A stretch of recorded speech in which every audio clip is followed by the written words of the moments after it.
네, 마지막 문제는 선택형입니다. 다음은 둘째 주 증시 일정입니다. 국내 증시에 큰 영향을 줄 일정부터 순서대로 나열하시면 되는데요. 첫 번째로는 애플의 WWDC 2025가 나와 있습니다. 이곳에서 AI 기술이 공개될 걸로 보이지만 소프트웨어, 하드웨어에서 신제품은 나오지 않을 걸로 알려졌죠. 실망감이 있긴 하지만 그래도 애플의 AI 기술 어디까지 왔나 이 부분은 체크해 볼 수 있을 것 같고요. 두 번째로는 미국의 5월 CPI, PPI 나와 있습니다.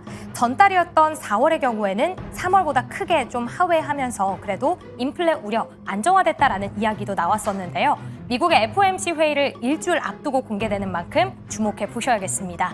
이어서 세 번째로는 소프트웨어, 오라클 그리고 어도비의 실적이 발표될 텐데 이 두 종목 모두 AI 업황에 좀 방향성을 좌우한다라는 이야기 나오고 있으니까요. 국내 관련주들의 변동성 체크를 해 보셔야겠죠. 그리고 이어서 G7 정상회의 이어집니다. 아직까지 이재명 대통령이 참석할지 여부는 정해지지 않았는데요. 참석이 될 경우에는 이곳에서 트럼프 대통령과 면담이 지금 대면이 가능할 걸로 보여집니다. 조금은 공백이 있었던 이 정상 외교 본격 재개될지 기대가 되고 있고요. 마지막으로는 밸류업 지수의 정기 변경 진행됩니다. 32개 종목이 제외되고요. 27개 종목이 새롭게 추가가 될 텐데 추가되는 종목들 미리 리스트업 해보신다면 더 큰 수익 누릴 수 있겠죠. 5가지 이 항목을 모두 다 적어주셔야 되니까요. 꼼꼼하게 챙겨주시면 좋을 것 같습니다. 그럼 마지막 주식 남녀의 선택 답변 적어주시죠. 네, 또 새로운 유형이 출제가 됐습니다. 늘 시험 문제에서 새로운 유형이 출제가 되면 우리 응시하는 수험생들이 고생을 하곤 하는데 이번에는 5가지 보기를 드렸고요. 5가지 중에 중요도 순서대로 우리 증시에 큰 영향을 미칠 수 있는 순서대로 나열을 해달라라는 답변이었습니다. 의외로 두 분께서 빨리 답변을 적어주신 것 같은데요. 자, 두 분의 답변을 바로 만나보겠습니다. 자, 먼저 이슬이 대표님은 2, 5, 1, 3, 4번 순서고요. 그리고 송률 매니저는 2, 1, 3, 4, 5. 두 분께서 2번으로 시작하는 거는 공통되는데 다만 그 뒷 순서들이 조금씩 다릅니다. 자, 2번이라고 하면 미국의 5월 소비자 물가지수, 생산자 물가지수를 의미하게 될 텐데요. 이슬이 대표님, 네. 다음 주에 주목해 봐야겠죠? 네, 아무래도 이제 가장 좀 중요하지 않을까라고 보고 있고요. 사실 이제 우리나라 시장이 지금 독자적으로 올라가다 보니까 조금 이거 CPI에 대해서 좀 크게 신경을 안 쓰시는 분들이 좀 있으실 것 같은데요. 정말 저는 이게 굉장히 중요하다라고 좀 보고 있는 상황입니다. 왜냐하면 이제 6월에 또 FOMC를 앞두고 있는 만큼 앞으로 이제 PPI라든지 이제 CPI에서 이제 결과값이 어떻게 나오느냐, 이게 굉장히 좀 이제 앞으로의 통화 정책에 대한 방향성에 대해서 영향을 좀 줄 수밖에 없는 그런 부분들이기 때문에 이제 CPI, PPI를 좀 1순위로 좀 꼽아보도록 하겠고요. 바로 갈까요? 다음 것도. 송일 매니저 의견도 같이 한번 좀 들어볼게요. 자, 송일 매니저님, 지금 이슬이 대표님이 말씀해 주신 대로 지금 워낙 국내 증시가 핫하고 오르는 종목들이 많다 보니까 온통 국내 증시로 시선이 다 쏠려 있는 것 같아요. 근데 지금 다음 주에 CPI, PPI도 있고요. 당장 내일 또 고용 지표 발표도 있기 때문에 이런 부분을 우리가 간과해서는 안 되겠죠? 예, 맞습니다. 오늘 이제 오후 지나면서 차익 매물이 좀 많이 나왔는데요. 그 얘기는 뭐냐면 우리가 내일 휴장이기도 했지만은 중요한 거는 지표를 앞두고 있기 때문입니다. 지금 이제 CPI랑 PPI 여러분들이 꼭 체크를 하셔야 되는데요. 이게 왜 중요하냐면은 이 CPI 같은 경우 6월 12일 날 지금 발표가 예정되어 있는데 그 다음에 뭐가 나오냐면은 연준 회의 일정이 있습니다. 그러니까 CPI, PPI가 연준 이제 회의에도 영향을 미칠 수 있는 그런 상황이고 파월한테까지도 지금 영향을 미칠 수 있는 상황이기 때문에 계속해서 체크를 하셔야 되고요. 지금 중요한 건 뭐냐면은 트럼프 대통령 관세 전쟁 이후에 어느 정도 미쳐질 영향이 이번에 발표된 것이기 때문에 시장에서는 그만큼 높게 주목을 하고 있다 참고하시면 좋을 것 같고요. 특히 지금 이제 AI 같은 경우는 계속해서 투자가 확대가 되고 있는데 이제 금리 인상으로까지 이어진다라고 하면은 AI라든가 성장주들 같은 경우는 직격탄에 맞을 수밖에 없습니다. 그래서 CPI랑 PPI는 여러분들도 꼭 체크하시면 좋을 것 같습니다. 좋습니다. 자, 이렇게 해서 많은 분들께서 2번 미국의 경제 지표들을 우리가 주목해봐야 한다라는 데는 이견은 없을 것 같고요.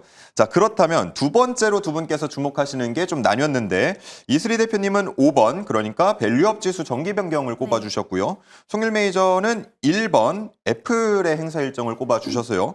자, 둘 다 저 개인적으로는 좀 의외라고 느껴지는데 밸류업 지수 정기 변경이 좀 영향을 미칩니까?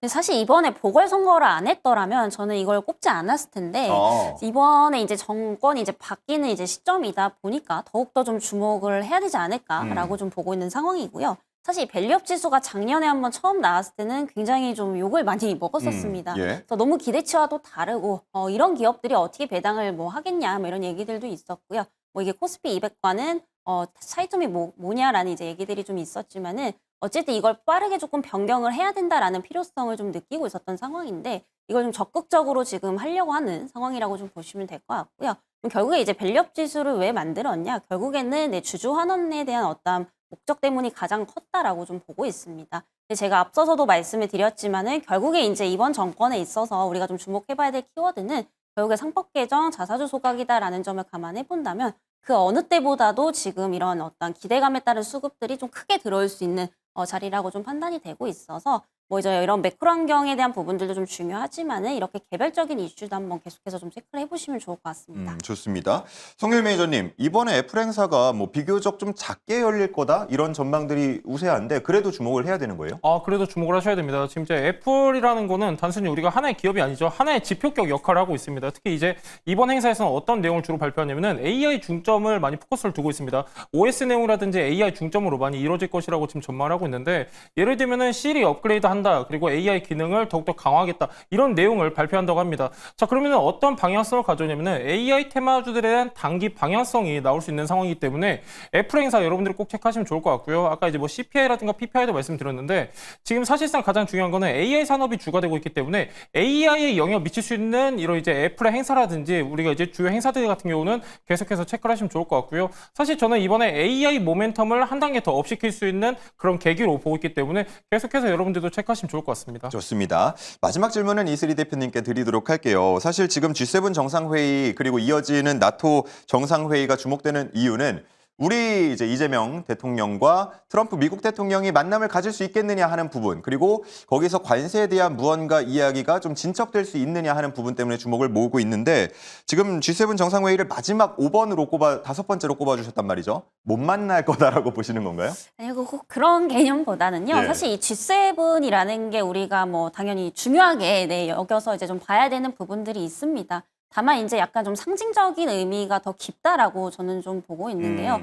여기 이제 G7에서 이제 만나서 무언가를 얘기를 하겠죠. 특히나 이제 우리가 좀 주목해야 될 부분들은 관세 부분입니다. 여기서 뭔가 진전이 있다라고 한다면은 그와 관련된 정책 모멘텀과 이제 연결된 종목군들의 급등락폭이 굉장히 좀 이제 심해질 가능성이 상당히 높다라고 보고 있지만 이 G7 하나로 사실상 실질적인 어떠한 금융시장의 변동성을 좀 일으키기는 상당히 좀 어렵지 않을까라고 좀 보고 있고요. 사실 이번 G7에서는 앞으로 이제 우리가 어떻게 해 나갈 것이다라는 그 비전에 대한 이미지를 좀 보여주는 거라고 좀 판단이 되고 있어서 물론 영향은 있겠지만은 이게 단기적으로 뭐 금융시장에 엄청나게 큰 뭔가 영향을 미칠지는 약간 좀 의문이라고 좀 보고 있어서 우선은 이제 어떤 그냥 비전 제시라든지 향후에 대한 어떤 미래에 대한 어떤 가능성 이런 부분들에 좀 초점을 맞추시면서 한번 좀 보시면 좋겠다라는 말씀 드리겠습니다. 네, 좋습니다.